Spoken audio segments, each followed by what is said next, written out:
Yet another reason why to teach the kids the actual history of the world, because if you don't, you start sounding like this. Slavery for 400 years?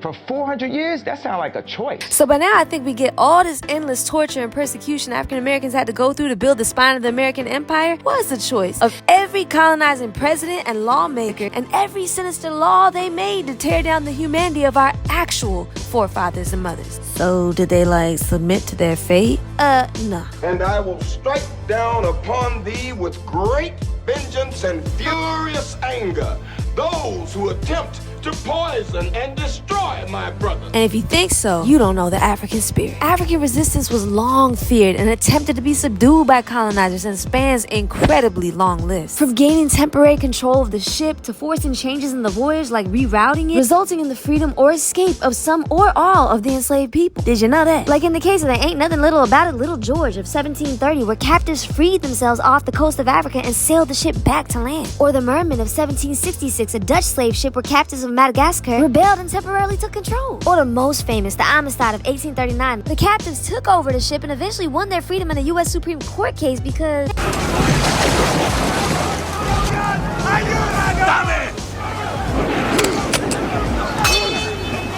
Oh, not for human rights, mainly because of an international technicality. Many Africans are reported to have even jumped overboard, preferring to face death rather than be human trafficked. Bury me in the ocean with my ancestors that jumped from the ships, because they knew death was better than bondage. And then there were the innumerable plantation escapes, which even led to actual settlements of escapees known as maroon settlements. Like Edinburgh Randall, who survived in the Florida woods off of berries and plants alone. Or Uncle Alf, who would procure food to survive in his hidden dugout in Mississippi. Or Baba Essex, who survived 3 years in Georgia and South Carolina swamps, foraging by night and robbing chickens by day. Or John Little, who survived 2 years in the North Carolina woods by taking pigs and chickens from his previous plantation. Then there was Tom and Patterson, who raided a South Carolina plantation during the night for necessary supplies. Or the legendary Baz de Fleuve community, who would show up, trade produce and timber with enslaved folks on plantations, tree cutting while moving between borderlands and hinterlands. Then there were the maroon communities who thrived in the great dismal swamps of Virginia and North Carolina, hidden and self-sustained. On the way, they were even aided by enslaved people in the nearby farms and plantations. All these stories highlight African resilience in resisting slavery and building autonomy.